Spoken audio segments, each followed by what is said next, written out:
Welcome to Reels on the Rocks, the show where your hosts Whiskey and Sweet Tea discuss film from the unpretentious perspective. Tonight we kick off a month of Heavenly and Hellish Comedies with A Life Less Ordinary and a conversation on the internet's reaction to Blood and Honey. Remember to like, subscribe, hit that notification bell, and as always, please be advised, spoilers are ahead.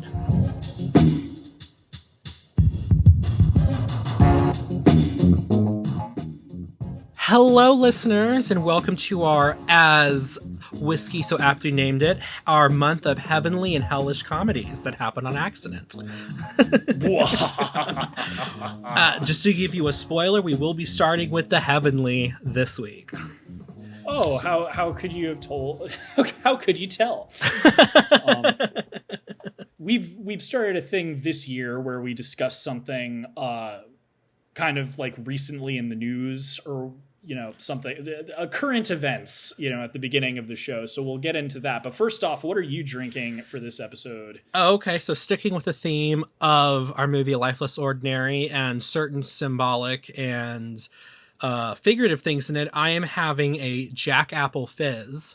Ooh. So it's just apple Jack Daniels, lemon juice, and... Ooh, there we go. Oh, okay, and I'm spilling water all over me, and soda water.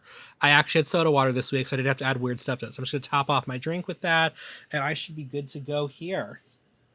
Awesome. Nice and refreshing. And as I said in our last two episodes, it's like I don't do cocktails enough. So I was like, I need to start being a little more inventive and interesting. I can't just have beer or wine every episode. So I had no idea what this movie that we're talking about is about. I just know the title was A Life Less Ordinary. So I just Googled unique or unusual cocktails. Oh, I like that idea. I was looking for something not too crazy. And I also was kind of looking at something where the liquor is going to work for next episode's cocktail. So I found two cocktails that work well with bourbon. So what I am drinking this episode is, frankly, I don't think it's that unusual, but I think it sounds pretty nifty. It's called a horse feather.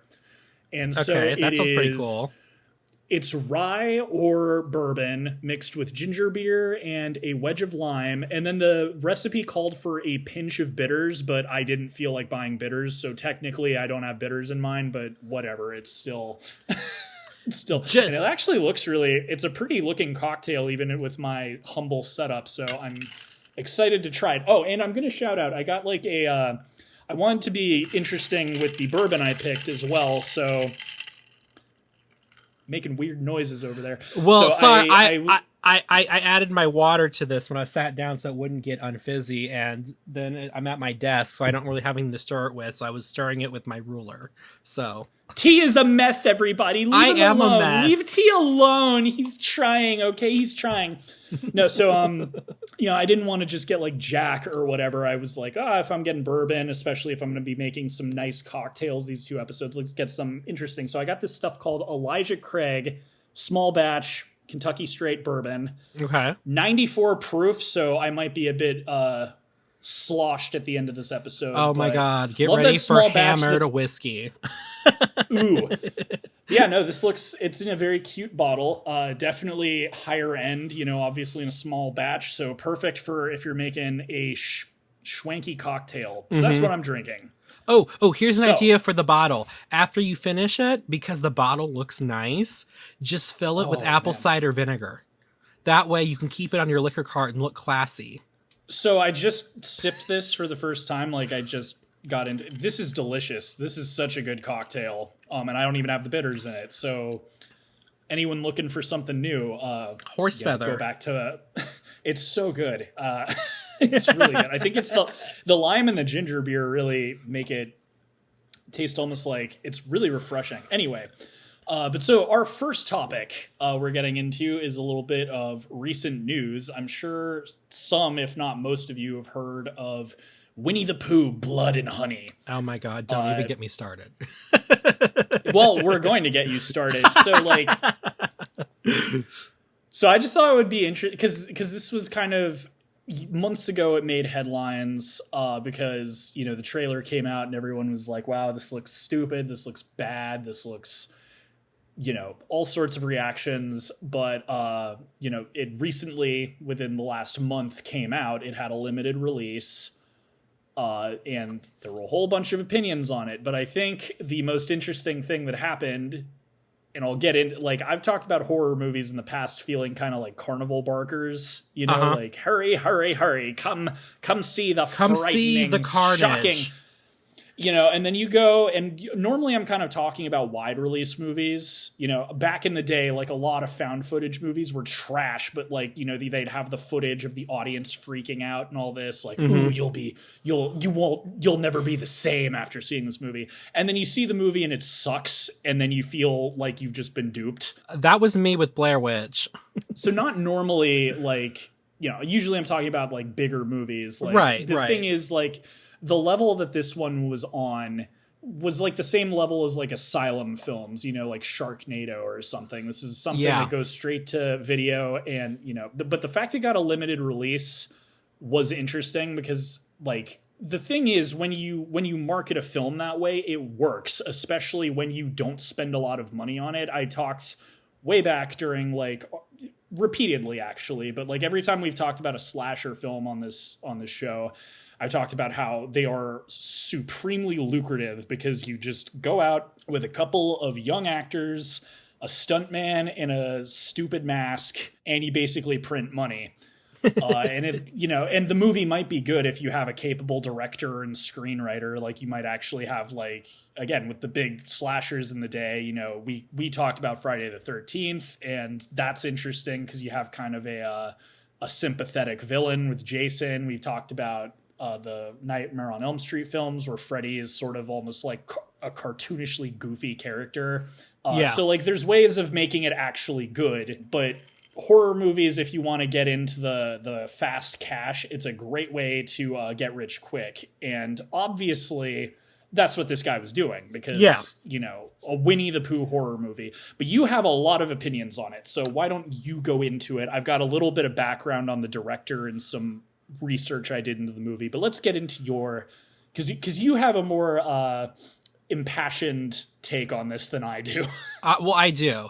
So I've calmed down a little bit, but since we first spoke about it, but yeah, this to me, and I'm gonna phrase this delicately as best as I can, because I also, as much as it irritates me, I do also believe in people's ability to, be the right to make whatever they want to make. But I'm also kind of just like, what are your, like, real motives in taking a children's property and making it into a horror film? And, to me, it's kind of just like the classic science question. Just because we can doesn't mean we should. I mean, like, I was disturbed that they were using, something. Basically, to me, it's almost like invading children's spaces and taking their stuff to make things for you. And we already had that problem sort of with like Elsa Gate on YouTube. I mean, I kind of put it in the same category because essentially, and I'm not trying to excuse absent parenting or people who raise their kids on iPads, but when you put something out there like that using, the name of children's properties, it opens it up to being much more accessible to them, but like I said, a lot of that should fall on the parenting. But the other thing I was going to say is essentially, it's just like, I'm just like, this guy just irritated me because I've read some interviews with him because I was like, I just grew up with Winnie the Pooh. He was my, best friend as a kid. Like, I think I remember when I saw the Tigger movie and they were trying to all be Tigger family so that he would have a family that would come visit him. I cried when no one showed up. It was so, and I was like, 15 at the time I saw that for the first time. But the point is it's just such a wholesome thing, and I'm just very upset that somebody would, kind of just stick their hands in there, take it, and then kind of really bloody the waters, for lack of a better term, with this. And it's kind of, I never want to say what gives you the right, because they do technically have the right to do it. That's what public domain is. But I'm just kind of, like I said, I kind of have to wonder what your motives are. And then the other thing, less passionate about this though, just because I've read and talked here to this guy in interviews, I and I don't know what you've read about him in interviews and stuff like this, but I kind of feel like because this one movie, has done sort of good, that he kind of thinks he's the next big thing. I maybe you didn't get that vibe. I kind of got that vibe, but my whole thing is like, dude, the only reason people went and saw this is because of the intellectual property that you're piggybacking on. Like no one was seeing it for you because like I think he's already talked about wanting to do like a what was it? I know he said Teenage Mutant Ninja Turtles horror film, and there was one other one that he mentioned. I can't think of what it is. Oh, Teletubbies. And I'm like, dude, there's no way PBS or the BBC is going to give you Teletubbies, rights to make a horror film using that. I don't know. I just feel very protective of the property and very protective of the children who are watching it. And I'm just like, can't you just make something new with the same idea? I mean, now we're kind of going into the whole remake thing. I just get very, very mad when there's so much like just grittiness and drama and violence and stuff in a whole bunch of series and movies and stuff coming out today. It's like, can't you leave the stuff for the kids alone? But that being said, he didn't do anything wrong. He's still technically allowed to make it.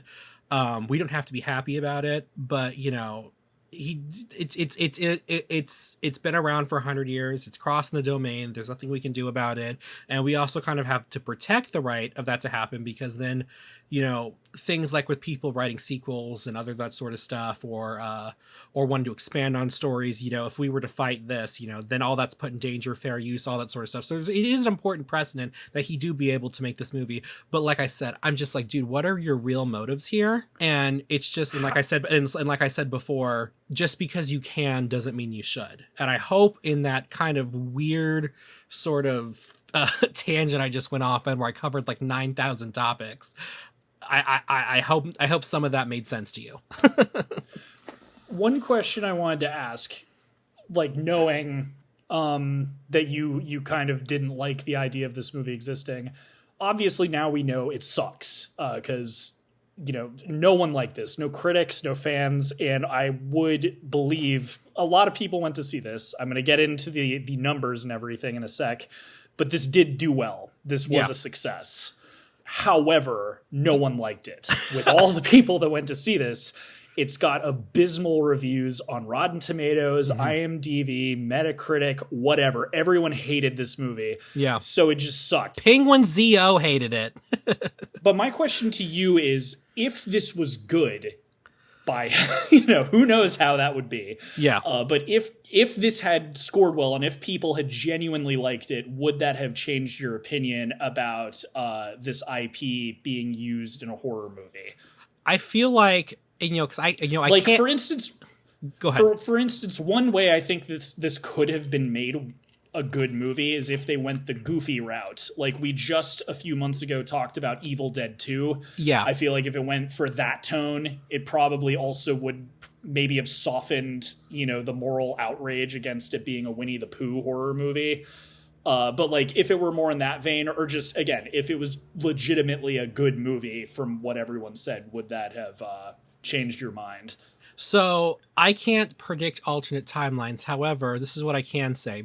Based on the idea of me holding to my values, I still feel like I would not be okay with it being made for just the reasons, like I said, about, protecting the children and dipping into children's content. Just to me, it's like, it's like such a sacred space. It's like some things I think are just, better left alone. Like I'm not telling him he can't do it. I just, I do think, one of the great things about art is, is that you can do as much as you can do anything you want. But I do think some of the best art is made under restraints. Like we've talked about, I think either you and I have talked about this, maybe we've talked about in the show, like, the first 3 Star Wars movies are like the best because somebody came in and was like, okay, George, let's rein it in a little bit, For sure. So that's kind of how I feel about it. So something I have not heard a single person mention, and I'm surprised no one has thought of this, is this, at the end of the day, this is an exploitation film.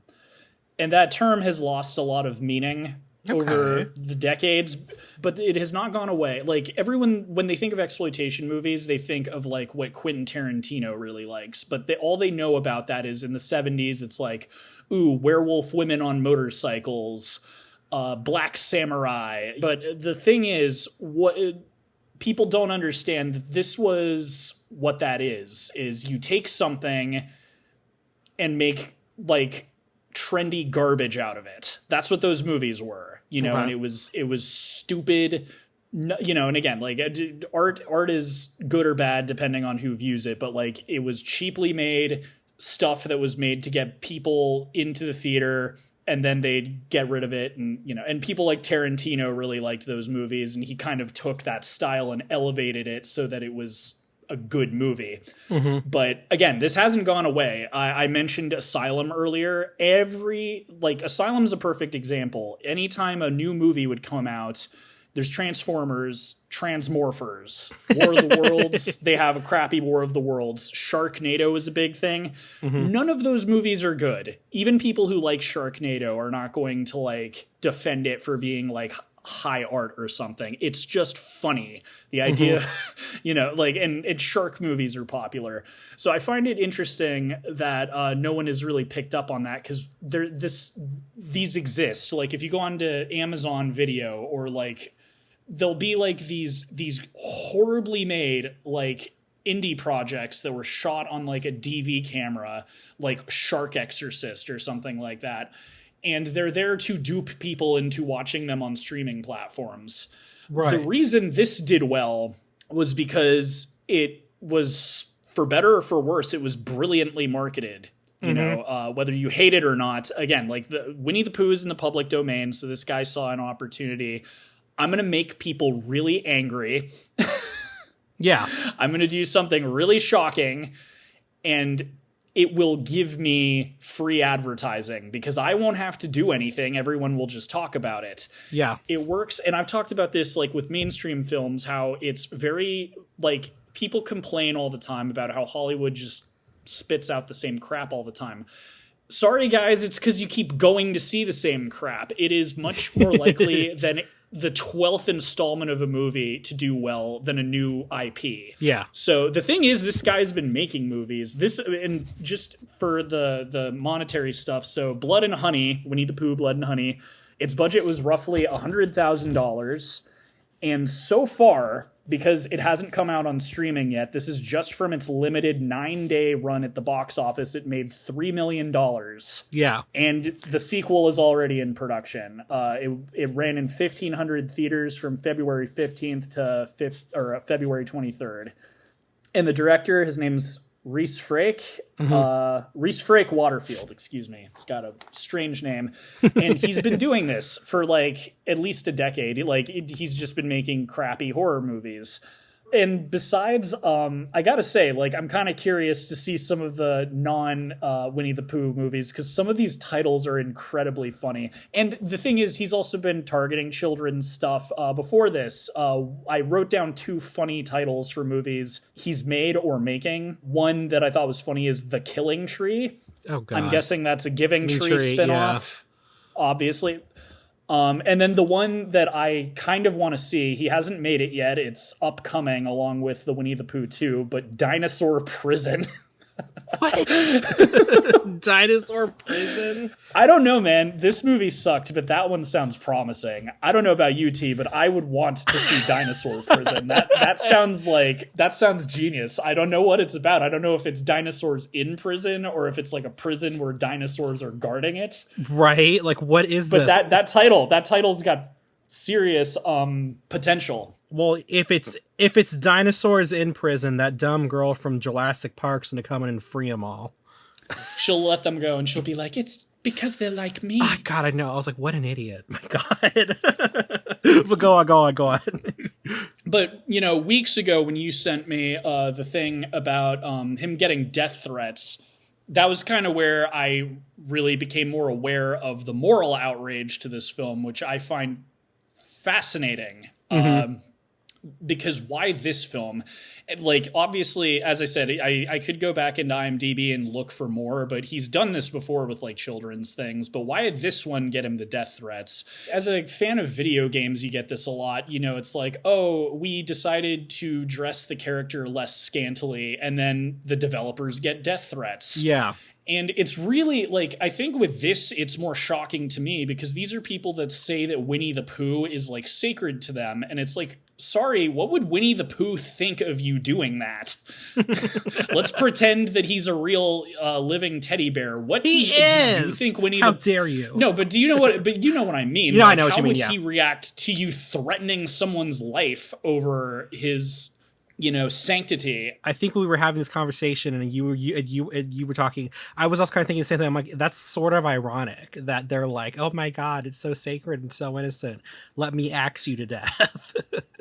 Well, and I told you, like, I had a conversation with someone recently where I brought this up because I was saying I was going to talk about it on the show, and this person was like, "Oh, the director's a bad person," and it's like, why? Because I'm not going to. I haven't seen the movie. Everyone says it sucks, so it probably does. Maybe I'll see it one day just to see if it's as bad as. But it's like, either you think he deserves to die because the movie is bad, or you think he deserves to die. Like, and I know you're well aware of this too, but A.A. Milne wrote Winnie the Pooh. Yeah. Disney did not come up with Winnie. And now that it's in the public domain, like, you and I could make a Winnie the Pooh movie, and we could do the wholesome angle, but do like a different version of it. Yeah. And like, when you restrict art to me, or like, again, we've talked about this with me being a fan of horror movies, but I really hate it when people like assume things about your character based on the content you consume. Oh, you watch a lot of romantic comedies? That must mean you don't go on a lot of dates. Oh, you watch horror movies? That means you must be a serial killer. In disguise. Oh, you watch action movies? That must mean that you do street red. Like, it's so weird, and it's so weird how like a lot of people just it's like a knee-jerk reaction to something, and I find it so off-putting. And especially with this movie, like that would be my response to anyone who feels that way about this, is what would Winnie the Pooh think of you doing that? Yeah. Because I don't think he would be on your side. And with the whole exploitation film angle too, this is not new. There's a bunch of horror movies where Santa Claus is killing people. I mean, I have issues with those too, but... Yeah, and I mean, even recently, this, Santa was the hero in this, but Violent Night just came out a few months ago, and I don't know if it was any good. I don't know if you got to see it. I didn't get a chance to see it during the holiday, but I didn't see it, but I do know there was some moral outrage over it, not to this extent that it was with this. There were some people talking about it.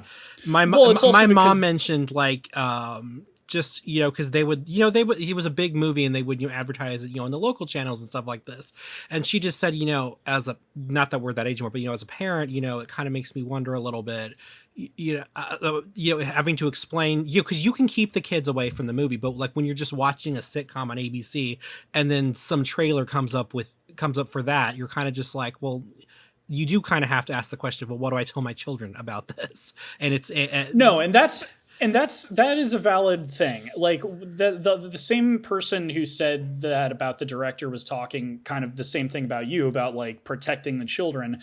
The bottom line is, though, this movie, Winnie the Pooh, Blood and Honey, was not made for kids. It was not advertised to kids. Yeah. And unless you show it to a kid, they're not going to see it. The problem with Elsagate is that Elsagate was going on YouTube Kids. Oh, God, I know. Like that is a problem. Like if this Winnie the Pooh were played on Playhouse Disney, then I'd be grabbing my pitchfork with everybody. Right. But it's like this. That's something that, again, it just puzzles me, because it's like, this content is not made for kids. So what's your argument? Yeah. Like if someone was showing this to kids, I'd even go as far as to say that's child abuse if you showed that to a little kid. Yeah. But again, it's not made for them.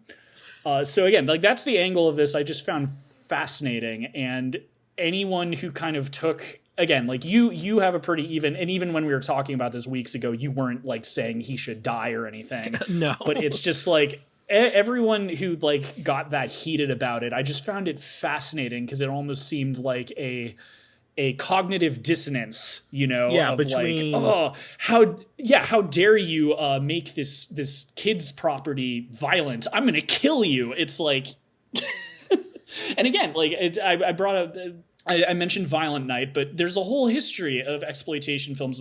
There's Silent Night, Deadly Night, and Santa Sangre on top of that. Yeah. And I'm sure they probably got a lot of backlash, but it's like kids didn't see those movies. Kids didn't see Violent Night months ago. So who are you even mad for? Yeah, like my only issue, I guess, with those movies is just because they're wide releases, they were advertised, in places like, on just during a sitcom or something on ABC. That, to me, that's my only issue. But like the fact they were made, that doesn't bother me. I just don't see them. And I hope that makes sense to you. Yeah. No. And I get that. Because if they're being, I get all sorts of ads when I'm online and stuff, and I don't really get them when I'm streaming. I don't have cable, so I don't watch TV. That is something I would argue. Like, why are you showing this R-rated trailer to kids and stuff? And it is another thing. No one got upset back in 2013, 2014, when Five Nights at Freddy's was like the most played game for little kids. Yeah. It was an M-rated horror game that kids watched Markiplier and Jacksepticeye and stuff play. Mm-hmm. No one was saying Jacksepticeye needs to die. No one was, and at the same time, it's like all these parents were just buying this very scary game for their kids. So again, like, it just fascinates me that this movie pissed people off so much that they lost their minds, because this isn't the first time this has happened. And this isn't even frankly, this was not marketed to kids. Five Nights at Freddy's kind of was, even by YouTubers. And I don't think that any of those YouTubers I mentioned should get in any trouble. But again, it's like, why is no one mad that there are predominantly young audiences being shown this video game that will probably give them nightmares? Yeah. But this movie that is playing in limited theaters, not to children, because it is rated R and you would need an adult to buy you a ticket to it. Yeah. It just, anyway. The whole point of our show is we take film from an unpretentious perspective. Yeah. Right. And I feel like a lot of people don't actually know what the definition of pretentious is. And I mentioned it on the show before, but I just felt like reading it again. The definition of pretentious is attempting to impress by affecting greater importance, talent, culture, etc. than is actually possessed. And I feel like that does kind of apply to the moral outrage with this, because I'm in the unique perspective that I still very much like Winnie the Pooh. I think it's awesome. I'll happily watch any of the old Disney Pooh movies, but I also like horror. Yeah. And I can appreciate you feeling like your childhood has been damaged some way, but at the same time, it feels kind of like when you brought up Star Wars, it's like when people say George Lucas ruined my childhood. Really? Really? Because the old movies still exist the same way all of that Winnie the Pooh content exists on Disney Plus. Yeah. So no one took that away from you. Someone just made a shitty movie. Well, and then on top of that, I wanted to touch really quickly on the director and just kind of get what your feelings. Yes. Just because, like I said, I read one interview from him, but it was an interview that was republished in a few different. So I read the same interview multiple times, didn't realize it. What is your impression of it? Am I totally misreading this guy, or does he seem like a little cocky about this? I haven't actually watched any interviews with him. Mm-hmm. So like, if you have any quotes or something, if he thinks the movie is a masterpiece, I would say he's delusional. He might be doing it. He might be doing some live action trolling to get people mad. If he's a smart man, that's what I'm guessing he's doing. Because if you act like it's like genius and piss people off more, then it's just going to advertise the sequel even better when that comes out. And then he'll make more money. And then, he can go ahead and fund Dinosaur Prison, the film that we all actually want to see. But yeah, like, if you have any like quotes or something, I don't know. I've never heard the guy talk, honestly. Well, so, I mean, like, I didn't watch an interview. I mean, like, I think I read one through Entertainment Weekly, and the fact he was already, trying to be like, oh, I want to make movies about this and about this and about this. I'm like, dude, chill out. Because I just get the impression that this one did well because it was kind of like, okay, let me see what this is about. I don't, and I could be completely wrong, but I don't think the next one's going to do, as well. And so, like, the idea that, people like there are like, they're I know they greenlight a sequel, but I was like, I would be cautious because people were not going to see it because of, like you said, of the movie. They were going to go see it, see like, let's see what this weirdo did with this. Yeah, well, there's going to be diminishing returns, especially because this film sucked. You're not going to get a lot of the same people going to see it again because they're going to know, oh, well, last time I saw the first one, it wasn't good, so it's not worth my time or money to see the sequel. So already you're going to have diminishing returns. If the budget is as low as it was for this one, that might not be a problem. And again, I don't know how well it's going to do on streaming. Because of YouTube content and stuff, I guarantee it's going to get a little bit of money because there's going to be people watching it to like make fun of it. Yeah. The thing is, it's with the other properties you mentioned, it depends on the rights holder. I looked this up because I forgot what the rule was with public domain. There we go. But I forgot what the rules was. So what it is after the creator dies, it's 70 years. So the thing is, the creators of Teenage Mutant Ninja Turtles are still very much alive. It's two guys in the comics industry. They're both alive. So already, once they die, that's 70 years on. As far as like the film rights, that's Paramount. They're not going to let you touch it. Teletubbies, they're not. Again, I don't know who created Teletubbies, but I would assume that they're probably still alive, considering it's not that old of a property. So it really depends. Like, if he went to the comic creators, like the original creators of Teenage Mutant Ninja Turtles, the original comic was actually very dark. So I don't think they would have a problem with that. Yeah. So it depends which properties he wants to do and what the creators think. So I went ahead I feel like it depends. I went ahead and pulled some quotes here. It's kind of interesting. So he says, first off, we've not made Hereditary here. We've made Winnie the Pooh. Some people expect this really heavy, story-developed, character-driven movie, but it's not. It's people getting slashed up, right, left, center, and it's really fun. Well, according to Penguin ZO. You're the only person who calls him that, by the way. Everyone else calls him Moist Critical. I don't know why you Well, because that's the that, channel I watch him on is Penguin ZO. Z0. But he was even like, this was boring. So he said it was boring.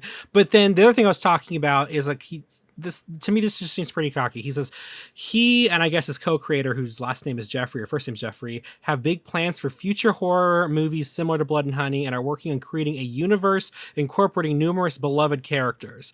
Their upcoming movie, Bambi the Reckoning. See, that's one that could be funny. Again, like, here's the thing that's really frustrating. Like, this doesn't have to suck. Like, if he had gone the funny route, like I mentioned with like Evil Dead 2, you could have maybe even made some of the haters like it. If you're tongue in cheek and you're making it goofy, that's a real easy way to like win over people who don't like horror movies, because then it won't seem as disturbing or whatever. And that's the problem. If he's serious about this, he's out of his mind. I'm not going to hate him for making a Bambi movie, but having a cinematic universe, it's like, bro, are you kidding me? And they're also in the planning stage of a Peter Pan movie and Tinkerbell is incredibly overweight and has a crippling pixie dust addiction. But see, this is kind of my point. It's like, I'm kind of wondering, I'm like, what is your actual motive here? So he says, we're not trying to upset anyone. If you want your version of Bambi, then keep that. And ours doesn't have to exist, but we don't like cuddly creatures. So we're just making films that we want to watch. So my point is, if that's what you want to do, why do you have to attach an established IP to it? To sell tickets. I know. Like I said, it's that's why it's an exploitation film. And that's why a lot of people have trouble understanding what exploitation films in the 70s were, because now, you got to understand like what movies were like in that time. There weren't all of these big beloved IPs. Like, movies were still very much kind of in their infancy. Like, I mean, The Godfather hadn't even come out and stuff. So yeah, back then it's like, what are we going to exploit? Oh, well, people like motorcycles. Yeah. People like werewolves and vampires. People like, so they like kung fu movies. They like, so instead of drawing from popular IPs, they would get butts and seats by having a stupid version of like a type of movie that people liked, if that makes any sense. Right. So I get where he's coming from. And I don't think there's anything, frankly, a scary Bambi is funnier to me than a Winnie the Pooh one. And that's another thing. I will say, advice to the guy, don't make them look like the Disney version. Like, I haven't seen the movie, but I've seen the trailer, and his Winnie the Pooh is like wearing the red shirt, and the public domain Winnie the Pooh he's doesn't like yellow, exist. and I'm like, dude, you can't make them look like the Disney ones. Who knows if Disney's gonna bother to sue him, but just the fact that he did not use any originality whatsoever for the creature design, you're begging for a lawsuit. Well, and also the thing about this is that just because Winnie the Pooh is in the public domain, the Disney version of him is not. And the Disney version of him is the one with the red shirt and his character design. So I was actually surprised that Disney didn't go after him because of the similarities in the design. Because if you look at classic Pooh and you look at this one, they look different. Exactly. And as a horror fan, I also think, again, I haven't seen the movie, but that's part of the reason, like, back when the trailer came out, I thought this looked stupid. Because I think that's a wasted opportunity, because you get a really talented makeup artist or creature designer. Pooh's a teddy bear. You could go any way with that. You can make him look really cool. But no, it's like a crappy, plastic-looking, like, Disney ripoff. Yeah. So just as a horror fan, it looks bad. Not as someone who's outraged about it being Winnie the Pooh. And again, like, who knows if he has a Twitter, maybe tweet this episode at him. But bro, you're playing with fire. Change the design of the characters if you make a sequel, because maybe Disney doesn't care now, but they could sue your ass with the way they look right now. Well, I just think the dude needs to, like, because he thinks this is like the start of like a whole new subgenre of horror.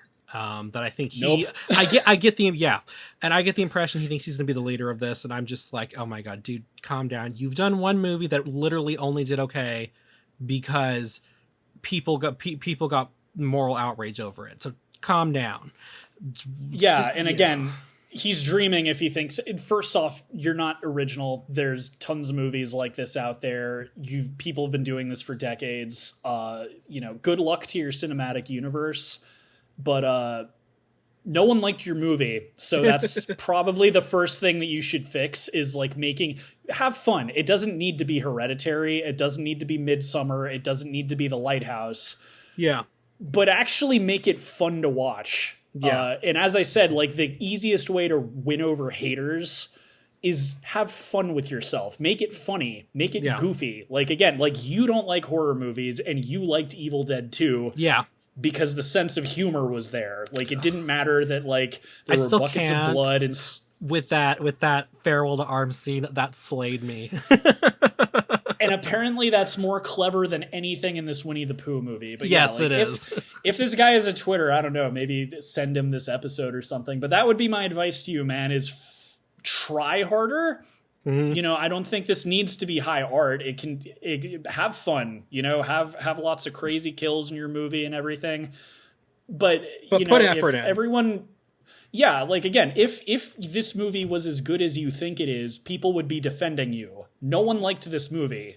Horror fans will come out and, like, defend something if it has merit, but nobody liked this movie. Yeah. And that's nowhere to look at. Literally, DC films, Warner Brothers. There are fans of the Snyder versions of his movies, but not enough for the movies to turn a profit. Yeah. If Warner Brothers can't do it with a superhero franchise, you can't do it with a horror franchise on a micro budget. Get your shit together.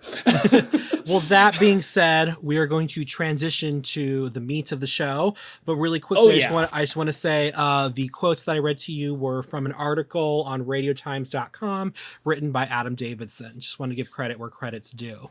But moving on, we are now entering the Heavenly Comedy, as we've phrased it earlier. A Life Less Ordinary, 1997. So this is one that, as you so eloquently put, I was raised on because my mom had a crush on Ewan McGregor, so I watched a lot of his filmography. Has a crush on Ewan McGregor. Okay, yeah, she still does, yeah. Well, it's him. And Ewan, her number is... Oh my god, right.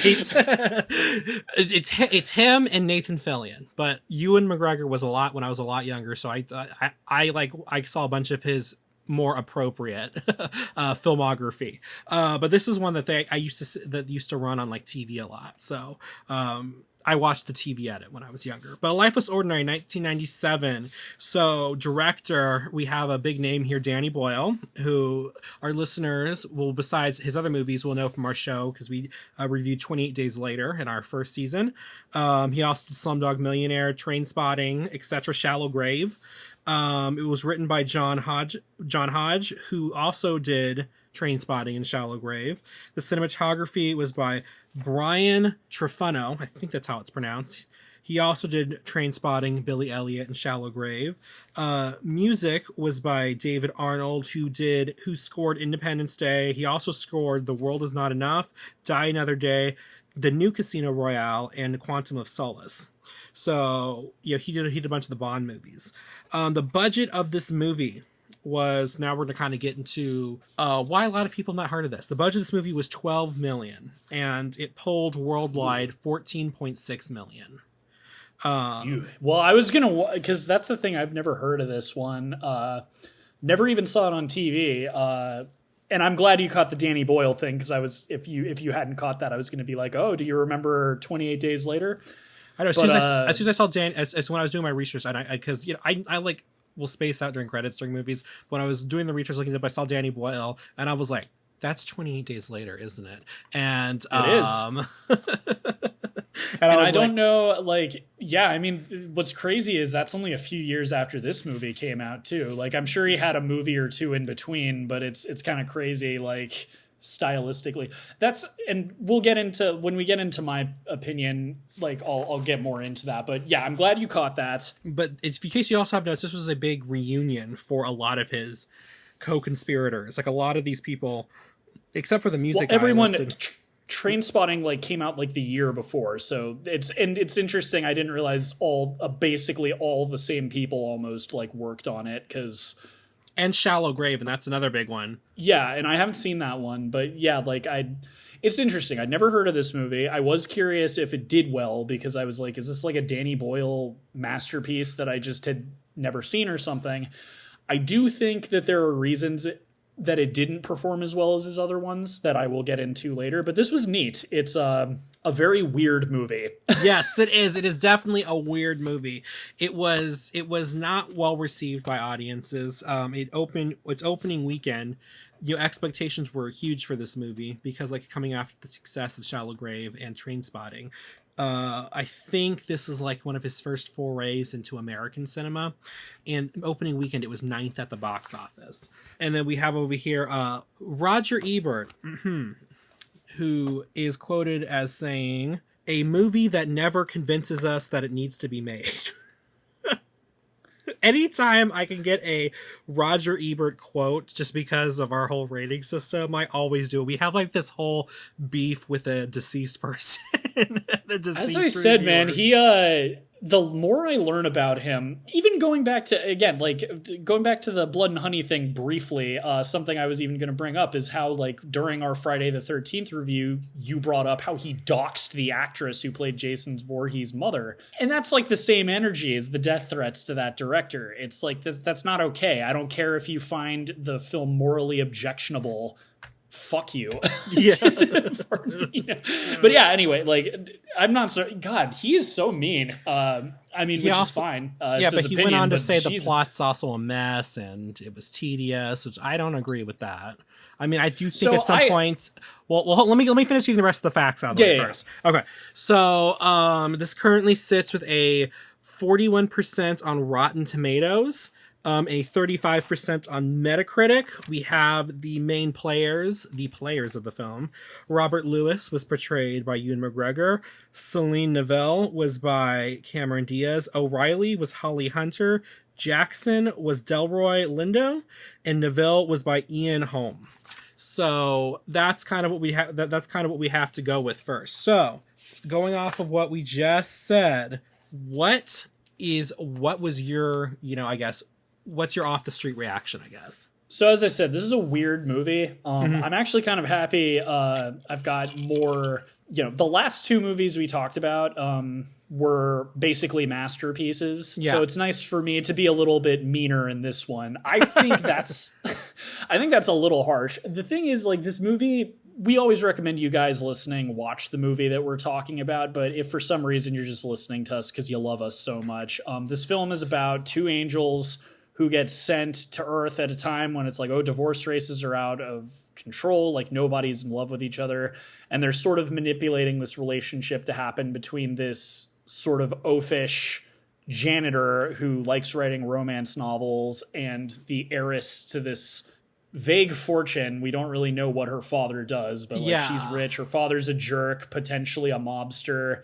and he ends up like kidnapping her because he gets fired, and they go off and she ends up like kind of falling in love with him and helping him, you know, pull off the kidnapping. And it's like the angels are the bounty hunters going after them, but they're also helping them.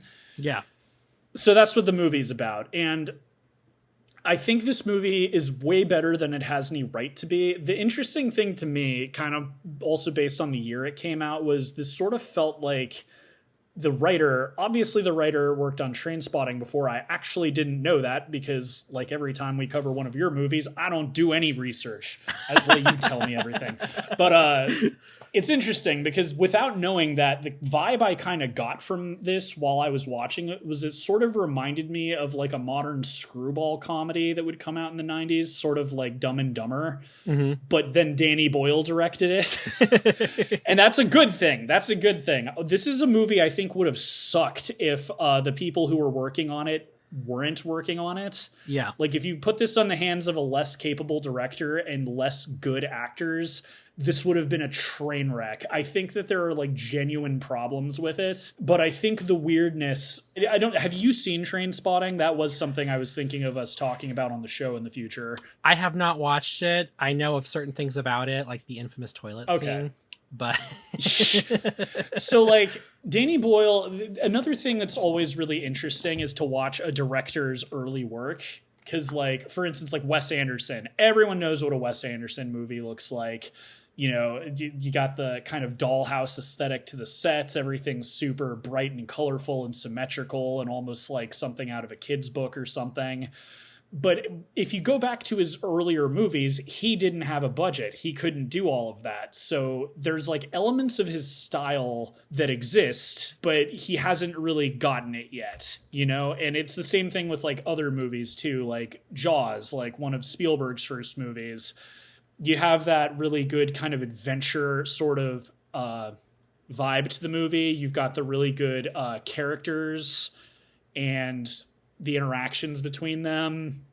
But like the thing is with Danny Boyle, nowadays he's known for a couple of things. One thing we talked about with our 28 Days Later review is he was sort of one of the first directors to really embrace digital film. Mm-hmm. And in that film, he used it to make it look like news footage. Because, you know, in the early 2000s, like all the news channels were using digital film. So it kind of had this like grainy, pixelated effect that made it feel like you were watching like a disaster unfolding on the news. This is before he embraced digital film. So you don't have that. And you don't have a lot of the things that really stick out as a Danny Boyle, you know, thing that he does. One thing that is present in Trainspotting and in this, he really loved like alt rock at the time. Like the guy who did the music for him, it sounded like he also worked on Trainspotting, and a lot of this soundtrack is stuff you would hear on kind of like college radio, I'd imagine. Yeah. So that's one thing. He would get very creative with like camera angles and stuff, and there were like some really interesting shots. This film has like this weird thing where it's very traditionally shot, and then there'll be like a really interesting, like I'm thinking of like Cameron Diaz with her gun by the swimming pool, and there's like this really cool shot of the sun setting with her in silhouette. Yeah. And that's like amazing. And then, you know, there'll be like a scene in an office building or something where it's just, you know, shot, reverse shot. And then there's like later in the movie a scene where they are they're trying to scam the bounty hunters that are going after them, and there's this cool dolly shot up the rope that they're going to use to like pull the money. Mm-hmm. You know, like it's like, well, I'll give you Cameron Diaz, but you tie the bag of money to this rope, and there's like this cool kind of dolly shot up to them standing at the back of the car. Fun fact, that scene where he pulls the bag back and it's like overhead was all done digitally. Like, not shot. It was digitally created. I gotcha. But yeah, so there's like interesting little bits that I don't think would have existed if Danny Boyle didn't direct the film, and sort of show like before he had really gotten kind of a handle of his style, just sort of like artistic bits to the film that make it stand out and make it more memorable than it would have been otherwise. Yeah. The problems I have with the film, well, so for one thing, like for the whole film, I was wondering, why does this need to have angels? Like by the end of the film, there's a little bit more of a reasoning to it. But the whole time I was like, what is the point of this? And then the water gets kind of muddied because it's like, they're also the antagonists because they're the ones that serve him an eviction notice. And they're the ones that are like trying to kill him. Yeah. And like, there's the argument. It's like, oh, it's God's mysterious plan or something, but it just doesn't make sense. It's like you're making it harder for them to fall in love. So why are you acting against it? Like, I guess it's supposed to be some convoluted thing, but then the angels die at the end, and then it's kind of hinted that they might have gone to hell, which doesn't make sense because they're angels, like, and they were doing a job. So why would that? I don't know. That whole aspect of the film is very poorly explained and doesn't really make sense for most of the movie. And I feel like if you had removed that altogether, the film might have just been more interesting as like this weird little romance that blossoms out of a kidnapping. So that's one take I have. And then like the biggest problem for me is the ending just kind of feels like a complete like jaw-dropping what is even happening anymore. Are you talking about the stop motion? No, because that's like the end credits. That's like not even, it's like the whole, like he gets shot and then he doesn't die, and then it's like glowing out of his bullet hole, and then the angels don't get it's unclear if they get resurrected or if they don't. It's like the movie just ends, and it kind of there's like surrealist moments to it too, because it kind of reminds me of like early in the film there's this scene where they're doing karaoke at a bar, and their costume just changes magically and there's no explanation as to that. It's a dream sequence, dude. Exactly. That's sort of the way I took it. But then the whole ending of the movie is a dream sequence, and it makes it very hard to understand what happened. Like, are they imagining that they got married, or did they get married? Like, after Ewan McGregor's character gets shot, it just turns into a fever dream, and I'm not really sure what did or didn't happen. And that's where it kind of loses any, like, impact on the climax. Right. Because, at that point, I was invested, and I was like, oh, I hope they, get away with her father's money and, like, run away and get married, and maybe they, like, go off and become con artists together or something. But like when you're not even sure what's real and what isn't in the end of the movie, you're sort of just like, well, what happened? Like, did he die? Is this all just like him imagining what happened after the bullet hole? And then again, it's like when you're dealing with supernatural elements like angels, again, going back to horror, like if there's a monster in the movie, you have to have rules. What is the monster doing? What is it? How do you kill it? And it's the same thing with angels. It's like when they got shot, I just assumed that, oh, like, they're angels, they're faking it or something. But then it's like you go to heaven and it's like, oh, they might not be coming back. And it's sort of like subtly hinted that they might have gone to hell. And it's like, wait, what? Again, they were like on a job. They were doing what they were supposed to do. And they're already dead. So how do they die again? Like those are the things that I have problems with. And I feel like it gets beyond nitpicking because I legitimately don't understand what happened. And I think it's a shame because I did start liking the movie more and more as it went along. I went into this completely blind. I had no idea what it was going to be about. But I really thought as it went on, Ewan and Cameron had really good chemistry. I didn't like her character to begin with. I thought her performance was super like monotone. But as she started to like open up to him, I thought that they had some really good tender moments. And I did like the actor and actress who played the angels. Like, again, I feel like if this had been made by anybody else, it would have just been a mess. But I think that Danny Boyle had kind of a weird style sort of helped the surrealist elements really feel interesting. Like I was engaged watching, but the ending is a mess. That's really my biggest complaint, is like I just was left being like, is any of this real? Did he just die and imagine all of this, or like what's going on? So the ending, well, I do think this movie has, I mean, obviously with the angels, but I feel like it has more than a dash of what I like to call magical realism. So like I understood that, but like to me the ending made sense because essentially, like, so the angels were sent there to kind of they're handed this folder, like you said, and he's like, listen, y'all, all the people you two have matched up together have all gotten divorced. They've all separated, they've all gotten divorced, y'all are failing, and we're gonna give you one last one. If you screw up, you don't get to chill out here anymore. Oh, you have to stay back down on Earth, or down in hell, I forget. They just say down there, and so I always assumed that was Earth. Maybe you're right, maybe it is hell. So, or maybe that's hell to them. But so the whole thing, so the whole thing, to me, they're acting as antagonists because this couple was so hard to push together. They literally had to essentially ruin their lives to get them together. Like you said, the thing where they evict the guy. If they hadn't have done that, he wouldn't have gone to the bank. I always assumed the guy was at a bank to go and, demand, either to demand money, or all that fun stuff. That wouldn't have happened. Cameron Diaz wouldn't have. She was there, but that's how they were able to cross paths and meet. Basically, they're meant to be together, but there's a lot of hoops that have to be jumped through to make it happen. And so that, to me, that's the reason why the angels have to be there. And like, when they're like burying them in holes and stuff like that, they said, jeopardy, it always works. Putting one of them in jeopardy usually gets them to snap into, acting out of their love for that person. So to me, them being antagonists to them made sense. And the ending, when you're talking about where, okay, so like what happened, there's like light shining through his chest now, and now they're getting married. Well, then you also, at the same time, you have the whole conversation, and the angels are quote unquote dead. To me, they're human dead. And you have upstairs, everybody's like waiting on bated breath to see what happens with this, because this has gotten super interesting.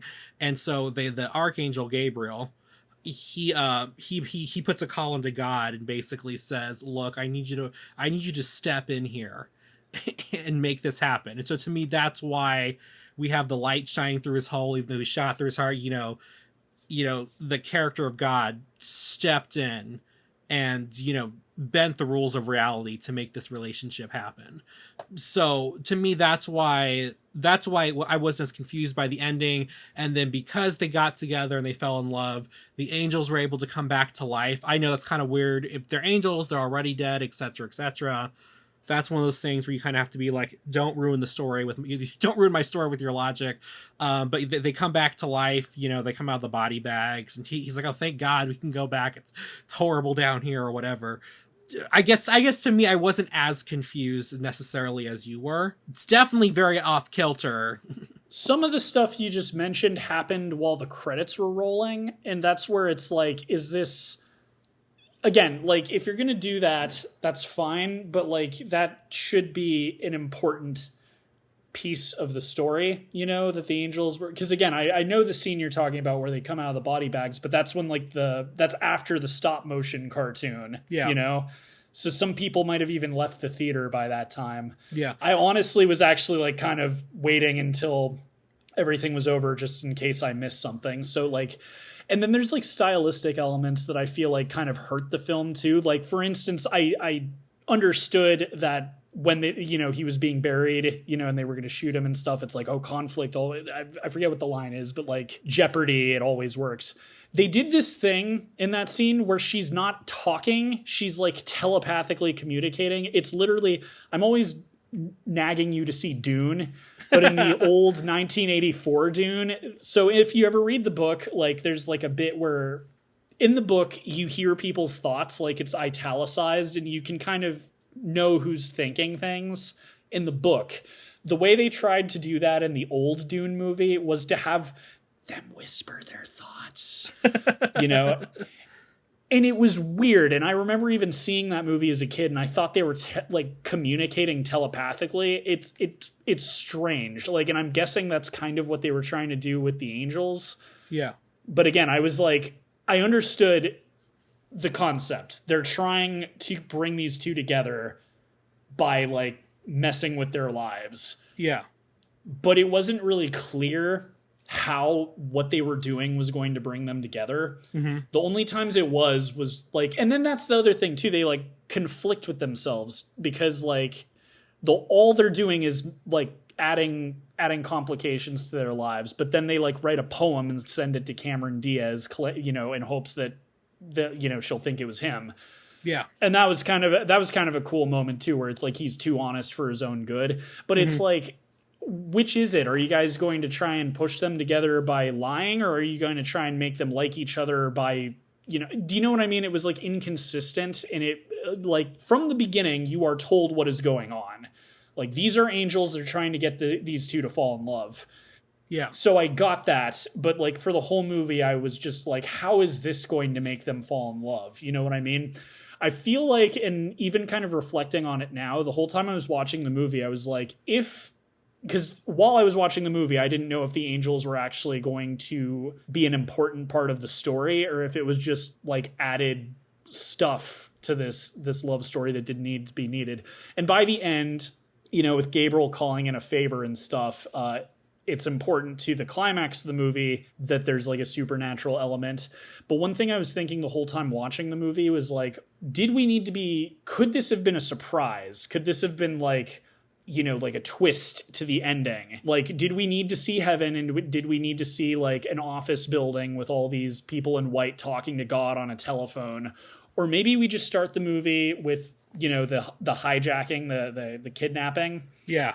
And then at the end of the movie reveal that these two bounty hunters are angels. Actually, you know, I think that might be like a really cool twist. I think you're right. That would have been a pretty awesome twist. Like, that's, again, with I do have genuine criticisms with this movie, but not that like the meat of it is bad. Yeah. The seasoning is bad. It's my philosophy on storytelling is what makes a good or bad storyteller is the order in which you reveal information to the audience. Yeah. It's the same way as like someone telling a bad joke. It's if the timing is off, if they fuck up the punchline, like whatever, like, but it's all about when and how you reveal things to the audience. And from the beginning, I was like kind of thinking this was going to be much more of like a lighthearted comedy with like, oh, okay, there's like angels and stuff. And then when it gets into the story, literally, I think the next scene is Cameron Diaz shooting an apple off a guy's head. Yeah. And I was like, wow, that is a different turn than I was expecting. And then, yeah, it's, and there's parts of the movie that are very graphically violent. Like, I was not expecting the surgery of like getting the bullet out of Ewan McGregor's leg to be as bloody as it was. Yeah. So like, I feel like this needed an overhaul in the editing room or something. Because again, I don't think like it's bad as a whole. I think that there is some messiness to how it was done. And again, it's like, you haven't seen Train Spotting, but it is interesting knowing this is the film that came directly after, because there are a lot of like stylistic elements that are very similar to Train Spotting. There's some surrealist elements in that film that are also very weird, but you can kind of guess that it's either, you know, a drug-induced hallucination, or it's more of like a metaphor for like how they're feeling or something. Yeah. When it gets weird. With this, there's no real like, there's no subtext to tie it in. You know, it's like at the very beginning, you're being straight up told what is going on, and then later in the film, it doesn't make sense, like why the angels are doing what they're doing, and you know that they're doing it to bring them together. But it's like, if you're going to make it mysterious, why even tell us that they're angels in the first place? Yeah, I'm kind of with you on that. I kind of think it would have been, I think, because just from this would be the third Danny, but now that I'm aware that they're Danny Boyle movies, this would be the third Danny Boyle movie I've seen. And yeah, his stuff is just weird. Not so weird that you're kind of just like, is this person okay? But just weird. And I feel like for him, it would have really upped the weird factor if you were just like, what is the deal with the why are these you know hitmen like so involved? Like, what is going on here? Yeah. As I said, I mean, like the actors were really good as the angels, so I don't see why you don't make them like almost like Tarantino-esque like bad guys. Like another film that kind of came to mind while I was watching this is, I don't know if you've seen Raising Arizona, but there's a bounty hunter character in that movie that's he's like a cartoon character. And he's very memorable for just being over the top scary. And I'm kind of like, why not make these sort of, again, like I was using a Tarantino, I was thinking of like the married couple robbers in Pulp Fiction. Yeah. Like that. Like they're like, oh, they're like a couple, but they're also bounty hunters and they're really quirky. And they do like, I'm thinking of like the trap they set for you in with the bomb in the car, and make them almost kind of like likable characters in and of themselves, but like the bad guys. And then if you revealed that to the audience, like, oh my God, they were like, literally have that, like, don't show heaven, don't show Gabriel on the phone with God, like just have them get shot. And then in that climax, you know, like don't wait until after the credits to resurrect them, have them resurrected during the climax right before like Ewan gets shot.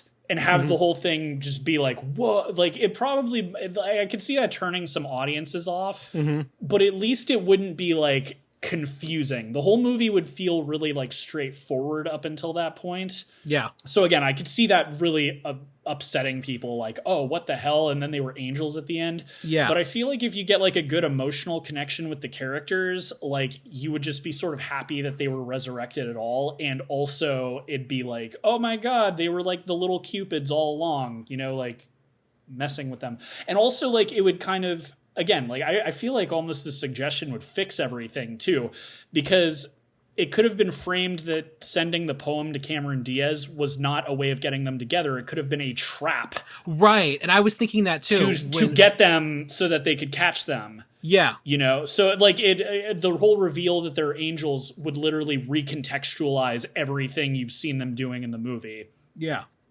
So that's where, again, like I wish someone had given this a couple passes, either in the editing room or the screening, because I do think that part of the reason it didn't perform well was because I feel like a lot of audiences, especially in the mid-90s, probably left scratching their heads. Yeah. And being like, what did I just watch? Right. Well, and then like I said, the other thing is, you know, Danny Boyle was really big over in the UK, and you know, even though his movies got big over there, like I feel like Trainspotting, and of course I was not at the theater time, so I have not done research on this, but I get the impression that Trainspotting and like Shallow Grave that were huge movies, you know, they weren't wide releases over here. I could be wrong, maybe they were. I know they were wide releases in the UK, and you know, it just kind of word of mouth became a big deal over here. Trainspotting had the benefit of being based on a popular book. Okay. So there's that. I don't know. The thing is, Trainspotting was a British film, but I do think it got a wide release over here. But I don't know. As I said, I didn't do any work for this. Yeah. Well, why would you? This is my film. No. But my logic here being is that if that was the case and it didn't have, you know, the wide release over here, like I said, this was kind of his first like American film. Like this whole thing was filmed in Utah, outside of Salt Lake City, which I find hilarious because it's so not Mormonish. But it was it was filmed in this whole area. It was an American release film, and you know, maybe just because of that, you know, it didn't get as wide of it didn't get the same. Basically, people weren't used to seeing Danny Boyle films yet, is basically what I'm trying to say. Or they didn't get the British humor or something about that. Because even though the show wasn't British, to me, something about it is just very much a British film, even though it wasn't a British film. No, I get that. It definitely has his...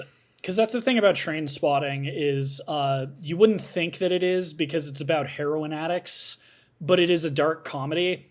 So, like, the thing is, this is kind of a dark comedy as well as, like, a romantic film, but it has his sense of humor. And that's one thing I think that would be recognizable to people, like, if they've never seen this, know it's Danny Boyle. You know what is interesting? Because you haven't seen Slumdog Millionaire, have you? I have not. You know what's funny is, like, that movie I think ends better, but the funny thing is, like, just like in this movie, that film, the very end of the film, turns into a Bollywood musical number. So he has a thing for the endings of his films going off the rails a little. Well, I say that in two examples. Trainspotting has a very like distinct ending, and then again, like if you think of the ending of 28 Days Later we reviewed a few years ago, that also has like a very definitive ending of like, oh, you know, they were hiding out in that cottage and then the military came and saved everyone from the zombies. So it's like I don't know if the ending was like his fault specifically or anyone's fault specifically. Mm-hmm. I don't know if like the production just fell apart and they didn't know how to end the movie.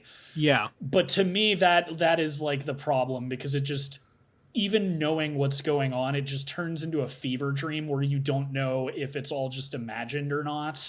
Yeah. Because after Ewan McGregor is just like, you don't even see like the father, like it cuts from him being saved from the bullet and the father and the butler being like in disbelief. Yeah.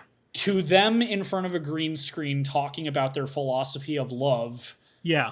And then getting up, wearing like, you know, their marriage, you know, suits, her dress and his thing. And then them riding off into the sunset, and you're just kind of like, what just happened? Because also like his hair is longer, so it's like, is this a year later? What is going on? Like, well, and I like weirdo surrealist stuff, but in the proper context. And it's like, do you know what I mean? It's like, that's the thing with this movie, is it feels like it was written to be like a screwball comedy, like that's a little bit edgier with some gore and stuff like that, but it feels like it was directed by an art house director. Yeah. I can see that vibe, that aesthetic, definitely. Yeah, and it's not like it doesn't gel all the time. It has moments of being genuinely really cool. And one thing I value a lot in all art is originality. And I don't. That's the interesting thing too. Like, this title sounds familiar. Do you know if this was based on something, or was it a completely original script? As far as I know from what I read, it was completely original. And actually, I was going to touch on the ending also with that. So the way the movie ended, the credit scene was just supposed to be them getting out of the body bags. But the whole stop motion thing was added because I guess after reviewing the movie, Danny Boyle realized they never explained what happened to the money. So then they said they did stop motion because the two actors, Cameron Diaz and Ewan McGregor, were already working on other projects, so they couldn't bring them back. The thing is, the stop motion didn't feel like it was like the whole thing almost kind of felt like it was like rehashing the plot of the movie in stop motion form, like. Well, you know, they go back to the truck that they drove off the cliff. They grab the money out of it. Then they go to Scotland and they live in a castle. That's what. Okay, yeah. I remember. Okay, now I remember that.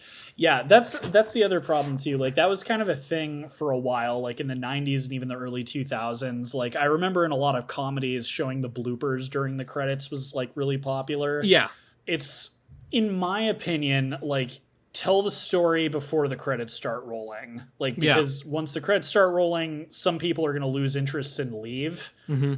So it's almost like you kind of discredit everything after that. So, like, as I said, the whole angels being, you know, coming out of the body bags and being like, woo, that was a close call. Oh, we can finally go home. It's like, I don't know if this is like a comedy bit that they shot after the fact, or if this is supposed to be something that has already happened or happened. But do you know what I mean? Like, it's hard to really take it seriously when the credits are rolling. Yeah. Like, and even Marvel understands this, like, because post-credit scenes are super popular now with big blockbuster movies, but you know that you stop the credits when the scene is happening. Yeah. You know, like, whether it's the Avengers or whether it's whatever big franchise is copying the Avengers, the credits end and then there's a scene and then the credits start again. It's not like you're being distracted by the credit scrolling. Yeah. You know, so again, it's a bit of a nitpick, but again, I'm kind of trying to look at this from like the average moviegoer's perspective, and I feel like this would have just confused the hell out of most people. And again, I also have the privilege of, I've seen this many a time, so, you know, I've had the chance to kind of piece really everything together. But perhaps if this was also my first time, I'd be like with you and be like, what? Well, it wasn't like I was confused for the whole movie. As I said, like I honestly kind of feel like maybe that's why they had heaven as an office building, because the first 10 minutes of the movie, they are explaining everything to you. Mm-hmm. So like when the angels show up and stuff, I wasn't confused I was like, oh, it's them. Okay, they're evicting him because that's somehow going to lead him to his soulmate or whatever. Yeah. But it's very disjointed, because that's the other thing too, is we see these angels and then it's just like 15 to 20 minutes of like nothing related to angels. Mm-hmm. Again, like I feel like what I said earlier would have fixed a lot of the movie if it was just played as a straight like romantic thriller comedy kind of thing. Yeah. And then the supernatural stuff was revealed as a twist at the end. I feel like that would have fixed it. Yeah. Or the alternative would be, if you're going to start in heaven, the angels are the main character. Yeah. That's the other way to fix this, because it's like otherwise it just feels like it's all over the place. But it does sound like go ahead. Well, and then the other thing too was like, I mean, I guess you don't think of it because he doesn't see the angels until later in the film, but also like having them be the people that evicted him. I was surprised later in the film he wasn't like, hey, you're the guys that kicked me out of my house. I for some reason think he does at one of the times he sees them. I think maybe he did. Something. I didn't remember him saying that at any point. And again, maybe it's because it was days later and he had a lot of other things to think about or whatever. But it's like, it just feels like, well, why did they need to be the ones to do that? Like, do they need to physically be there to like affect things? Again, like the rules of how angels work didn't really get fleshed out, and you know, like a lot of this stuff would be nitpicking if it wasn't directly intertwined with the plot. Yeah. You know, like, but when you're making it important, that's when little details start to pile up and make things confusing. Oh, which again is why I either make the angels the main character or don't reveal that they're angels until the end of the film. And then, you know, a lot of that'll just go out the window because you won't be thinking of it, or you'll be on the angels' side of things for the whole movie. So, but it does sound like overall you're not like Roger Ebert, where you think, quote, a movie that never convinces us it needed to be made, end quote. God, that's just I'm beginning to think that it's funny. This man doesn't seem to have a middle ground, except, you know, it's funny. We talked about Ghost as our first like episode for this year.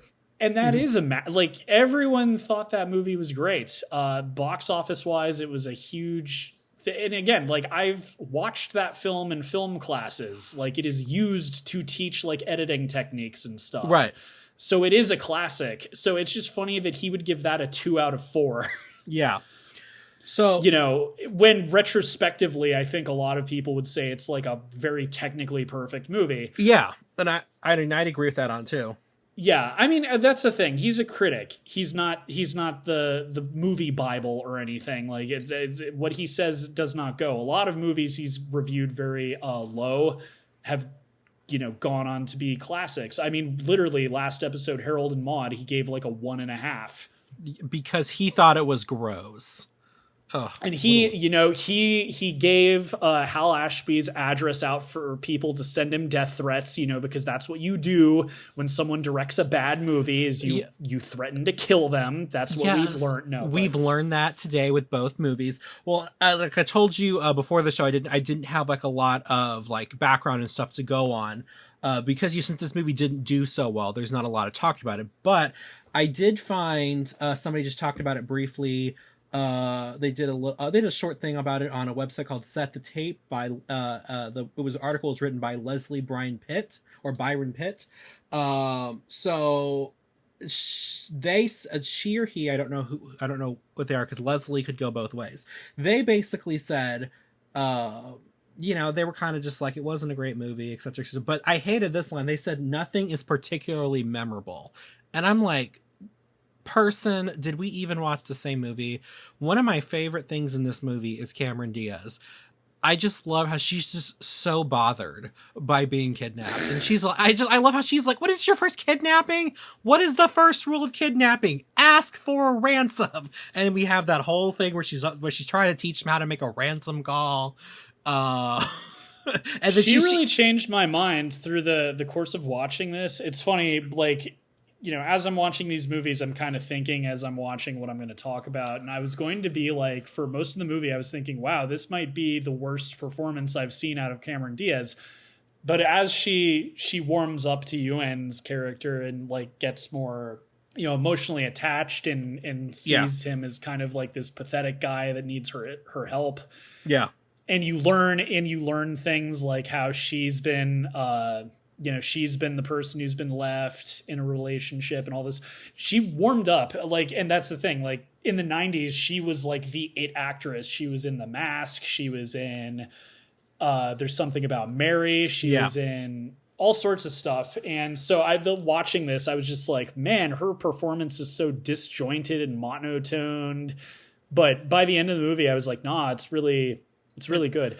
And it's funny, with all these Ewan McGregor movies you're having me watch for the show, I'm kind of realizing the man might have a world record for most romantic lead roles with several different actresses. Right. I'm wondering if there's an actress in Hollywood who hasn't been his like love interest in a movie, because he's been in everything. Yeah. Like, you know, what was it? Down with Love. It was what's her name? If we ever do a biographical movie month, I'm gonna have to show you Miss Potter. That's another one. Mm-hmm. There's that. He was that Emma. He was in. God, I'm trying to think. There's a whole bunch of them. There's this one. There's Moulin Rouge. There's every actress in Hollywood has been his movie girlfriend at some point. It's crazy how many like romantic fake relationships he's had in all these movies. It's really eye-opening. But I just have to say though, I could not disagree with this person more about there being nothing memorable about this movie. Like I said, just to me, I loved Cameron Diaz's just portrayal in this movie. She's also like, you know, if you had borderline sociopathic, she was just like, oh, by the way, I'll count to 5 again and you shoot him in the head. And she's talking about like her father. And I just like, I was like, this person is just so unbothered by being kidnapped. It is so funny. And then he brings her food and she's like, I don't eat red meat. I'm just like, girl, what is this? But I did bring up this article for another reason. We got a little bit of Hollywood drama to spill here. Some tea to spill. Ooh. Okay, so this movie was followed up by Danny Boyle's movie The Beach. Which, did you ever see that one? I did not. Okay, I didn't either. But it stars not Ewan, it stars Leonardo DiCaprio. Basically, from what this person says and what I've heard from other people, essentially this person makes the accusation that Danny Boyle dumped Ewan McGregor because of this movie. Well, from what I've heard from other people, really the studio wouldn't let him cast Ewan as the lead in The Beach, even though he wanted to, because this movie didn't do well. So because of that, there was like a 15-year feud between Ewan McGregor and Danny Boyle, and they did not talk. Like until Trainspotting. Wow, so there actually was some bad blood. I thought maybe it was like they were fine and people were just speculating, but like, so Ewan was actually upset that he wasn't cast. Yeah, and they've made up and everything, but he felt betrayed by him because, you know, I'm assuming, you know, because Danny Boyle had basically worked with him, he's basically said, hey, yeah, I'm placing you in this movie, it's going to be good. And then, you know, the studio stepped in and basically, I think they said they wanted somebody, I guess, a bigger name or something like that. And so, yeah, there was some animosity between the two. But yeah, Ewan has said in interviews he felt betrayed by this. They're cool now, but they basically didn't speak again until Trainspotting 2. Wow, and that was very recent. That's Yeah. crazy. I'm actually feel kind of bad for Danny Boyle because it sounds like it was completely out of his hands. Yeah. So that's sort of unfair that he was like getting hate from Ewan, because it's like he didn't make the decision. He probably wanted to cast him. Well, no, I know, and I think that's something Ewan realized later down the road. But, you know, at that point, it just becomes awkward to reach out. Hey, I haven't talked to you for 10 years, but what's up? I've forgiven you, by the way. You didn't do anything wrong. I know, but it was just, to me, that was just weird. It turned out fine for Ewan. The reason I assumed they didn't work together for a while, because I did not know that they had a feud at all till literally just now. But I assumed that they stopped working together because that was also around the time that Ewan got cast in Star Wars. Yeah. And so he was like involved in that and then when he wasn't in Star Wars, he was in stuff like Moulin Rouge. Like, again, I didn't know this movie existed. I didn't know about The Beach. I just sort of assumed he did Train Spotting. Ewan got super famous from that movie, which he did. Yeah. And then he was just off doing several projects with other directors. He worked with Tim Burton on Big Fish. Like, literally after this movie, like, I don't even think he would have had time to work with Danny Boyle. He was on like tons of projects. Right. And so I just thought that was interesting because I don't know. Those two, I've seen these two people just in different interviews, and I don't often think of them having them as people who would have beef. And to hearing that they did, to me it's kind of funny. No, it's I literally just learned that now, and it's a good fun fact, but it's also shocking. And again, it's, I'm surprised I think you're onto something. I think he probably realized it a lot, like decades ago, and just didn't want to. Because like you said, it was too awkward to bring up, but it's still shocking because it's like it seems kind of mean for Ewan to just like, I don't. Especially again, it's not like it ruined his career not starring in The Beach. If anything, it probably helped him go off and be in better movies. Yeah. Yeah, no, yeah, maybe that happened too. Maybe it was for the better. Maybe O'Reilly and Jackson came down and were the studio heads and were like, listen, you need to cast Leo in this role. Well, that's the thing. Like, if it was Danny Boyle's decision, then I could see that being, something to be upset about. But again, if it was this, we need to have Danny Boyle on the show to explain to us why he didn't cast Ewan McGregor in The Beach. Danny Boyle, please give us a call at your convenience. But yeah, that's interesting to me that this led to, a falling out between major players. And it, especially when it's like a movie you've said, I'd never even heard of this movie. Well, it also makes you wonder if Danny Boyle had his way, did he just want to have Ewan McGregor star in everything? Like, is there another universe out there where the star of 28 Days Later is Ewan McGregor? He plays the guy who wakes up in a coma from a coma and there's zombies and stuff. That would have been interesting. I don't know if I would have bought him as a package delivery guy who got hit by a car. He would have. What would have been great for Ewan McGregor? He would have been great as one of the soldier, like as the head soldier at the creepy compound. That would have been a cool working against typecasting kind of thing. Well, he has played an American soldier in a gritty war film called Black Hawk Down, so. That's right. I forgot he was in that. But yeah, so, that's this movie. It was also a couple more fun facts about this. It was serialized in the British comic book 2080 or 2000, I think is what it's called. And I think it was like 48 pages and 8 parts. The whole movie was serialized by this. So that's pretty cool. And they use there's a song that was in the movie called Dead Weight, and they use scenes from the movie in the music video for that. So that's kind of that. But the really cool fact is, even though you can't see me, I'm wearing my A Life Less Ordinary shirt that was promo merch from the original movie when it came out, because it was supposed to be like a big deal. So on the front, it says Life is Ordinary. On the back, it has the apple with the shot through it, and it says kidnapping, blackmail, extortion, karaoke. So yeah, fun fact, I wore that to elementary school because I thought it was cool. I snuck it out. It was actually my mom's, and I snuck it out. I also thought it looked cool. Did not understand what was said on it. I'm just glad I wasn't sent home early. Here's a fun fact. The Lady Angel, I forget what the Holly Hunter name is. Holly Hunter. Mm-hmm. She's Jessie in the Toy Story movies. Yes. She is also an Academy Award winner. I know her from Broadcast News. Oh, that's right. I forgot it. She's been in a lot of stuff. She's got it's funny. As I was watching the movie, I was like, her voice sounds familiar, and that's why. And to speak on the other thing that article you read about how there's nothing memorable about this movie, I would also have to strongly disagree, because Ewan McGregor's horrible haircut in the movie is to be remembering that. To be remembering that. So I'm guessing that's a wig. There's no way that was his real hair. He looked like a Beatles reject. I'll have to check with the resident UN expert. She could probably tell me if that was his real hair or not. But yes, so we're at that time of the episode now. Whiskey, give us your rating. So as I said, it's not that bad. I think it needed some real tweaking just to make it, understandable to a broad audience, but it's got some neat surrealist sort of tints to it. I do think if you're into kind of offbeat comedy, you'd enjoy it. It's very like weird dark comedy.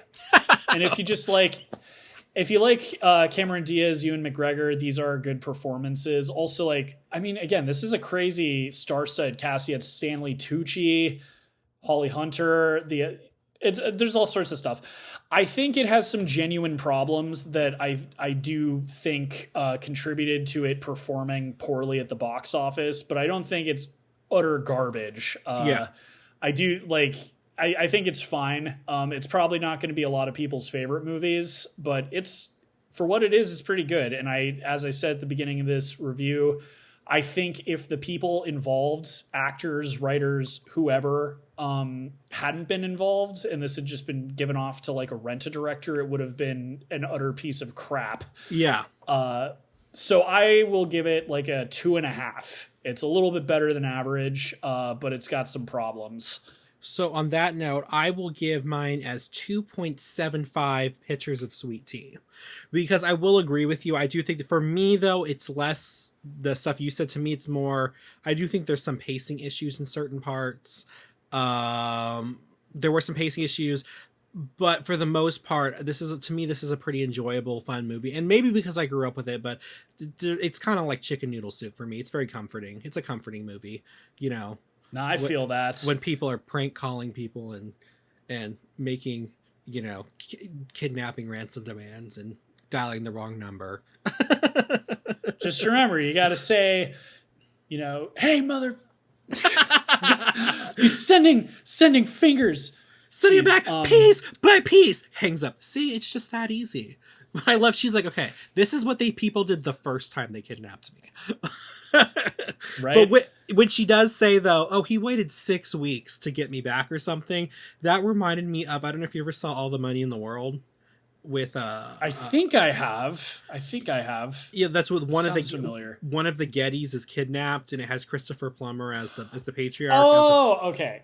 Yeah. And he's like, well, I just want to make sure I'm getting the best deal. Like, seriously, a family member is kidnapped and actually has his finger cut off and mailed in, and you're still like, well, I want the best deal. The funny thing about that is that's a true story. Like, you go to the Getty Museum, they'll tell you that's literally what happened. Like, the guy just did not. Ugh. But yeah, no. And frankly, here's my special rating. If you are an aspiring kidnapper wanting to learn the ropes, then this is a 4 out of 4. This is required viewing because you don't want to make all the mistakes Ewan McGregor's character makes. You need to be a pro. You need to learn what not to do. Now, but what do you guys think? Feel free to leave us a comment if you're listening to this on YouTube. Tweet at us if you want us to review something or if you just want to tell us our opinions are crap. But otherwise, very happy to be hanging out with you guys.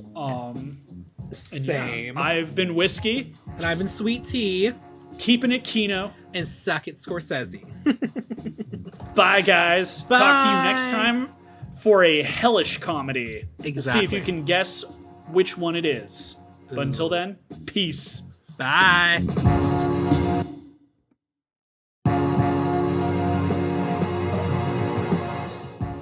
Reels on the Rocks is a production of La Prince Laboratories.